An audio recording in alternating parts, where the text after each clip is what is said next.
आप निफ्टी का चार्ट देख रहे हो तो एक बात तो तय है, जब तक आपको मार्केट का ट्रेंड मालूम नहीं होते तब तक आप मार्केट में अच्छे से ट्रेड नहीं कर पाते हो। तो यहाँ पे कैसे आइडेंटिफाई करना होता है एक ट्रेंड को, ठीक है, किस तरह से देखना होता है मार्केट को, आज की इस वीडियो में हम लोग सीखेंगे। हेलो एवरीवन, मैं हूं जौहर इस्लाम पुद्दर। आप लोग सब साथ दीजिएगा इस वीडियो का, तो आपको सीखने को मिलेगा किस तरह से हम ट्रेंड आइडेंटिफाई करते हैं। तो सबसे पहले तो आप यहाँ पे देखिए, मैं 15 मिनट्स का टाइम फ्रेम लगाया हुआ है, निफ्टी का चार्ट है, ठीक है, 4348 चल रहा है। तो यहाँ पे 15 मिनट्स का टाइम फ्रेम है और यहाँ पे दो मूविंग एवरेज लगा हुआ है, एक है 200 डे मूविंग एवरेज, एक है 50 डे मूविंग एवरेज। तो इन दोनों को हमने लगा दिया है। तो अब सिंपल सा है और 15 मिनट्स का टाइम फ्रेम में, ठीक है। तो ये देखो 200 डे मूविंग एवरेज जो रेड कलर में है वो उसके नीचे मार्केट ट्रेड कर रहा है और 50 डे मूविंग एवरेज के बीच में ट्रेड कर रहा है, ठीक है। तो 200 डे मूविंग एवरेज के नीचे ट्रेड करने का मतलब होता है कि मार्केट नेगेटिव है, ठीक है। तो इस बात का ध्यान में रखना है कि आपको ट्रेंड आइडेंटिफाई करने के लिए ओवरऑल मार्केट का जो ट्रेंड है वो नेगेटिव है।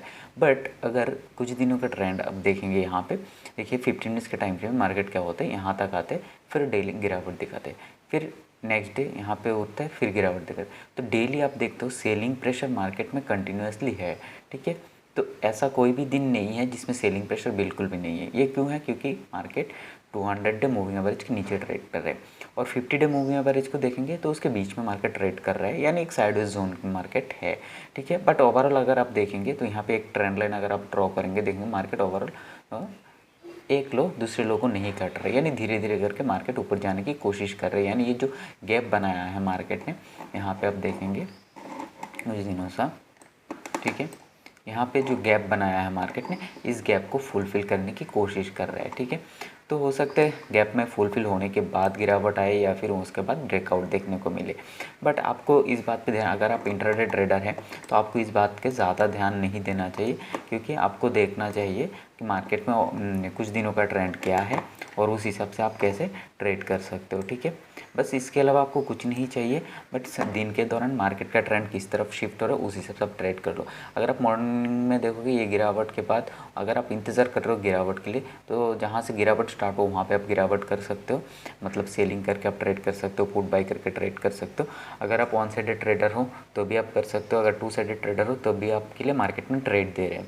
तो उस हिसाब से आपको देखना चाहिए पिछले कुछ दिनों का ट्रेंड क्या है, ठीक है। 15 मिनट्स का टाइम फ्रेम का इस्तेमाल किया हमने कि ओवरऑल देखने के लिए मार्केट का ओवरऑल एक सपोर्ट जोन कहाँ पे बन रहा है, ठीक है, और एक रेसिस्टेंस जोन मार्केट में कहाँ पे बन रहे हैं। तो यहाँ पे देखो ऐसा तो नहीं होगा कि डेली आपका प्रॉफिट ही आएगा। एक दिन मार्केट में ये सब रेसिस्टेंस जोन देखो ब्रेकआउट किया तो यहाँ पे आपने अगर शॉर्ट पोजीशन बनाया है तो आपको लॉस होगा। लेकिन यहाँ पे आप शॉर्ट पोजीशन क्यों बनाएंगे? क्योंकि यहाँ पे तो बुलिश कैंडल है, तो बुलिश कैंडल के हिसाब से आप शॉर्ट पोजीशन नहीं बनाएंगे ना। तो हमेशा याद रखना है आपको, यहाँ पे जिस तरह से मार्केट में एक स्ट्रेट पैटर्न बनाया उस पैटर्न के हिसाब से आपको ट्रेड करना है।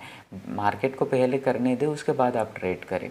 तो इस तरह से मार्केट के पैटर्न को देखो, मार्केट का ओवरऑल ट्रेंड क्या है 15 मिनट्स के टाइम फ्रेम में, और मूविंग एवरेज के साथ मिला के आप ट्रेड आराम से आइडेंटिफाई कर सकते हो मार्केट का ट्रेंड को। तो जिस तरह से अभी मार्केट का ट्रेंड नेगेटिव है, 200 डे मूविंग एवरेज से इसको मालूम होता है, एंड हम 15 मिनट्स के टाइम फ्रेम के हिसाब से, इंट्राडे के हिसाब से दोनों ही साइड मार्केट मूव कर रहे हैं, दोनों साइड से हमको ट्रेड मिल रहा है, तो वो पता चल रहा है।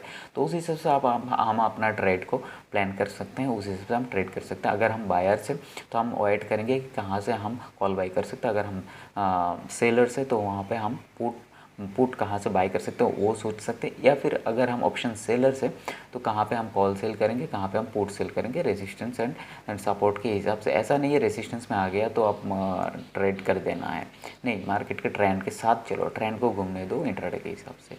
तो वीडियो कैसा लगा कमेंट करके ज़रूर बताना, एंड अच्छा लगे तो सब्सक्राइब और लाइक ज़रूर कर देना। सो थैंक यू एवरीवन, मिलते हैं नेक्स्ट वीडियो में।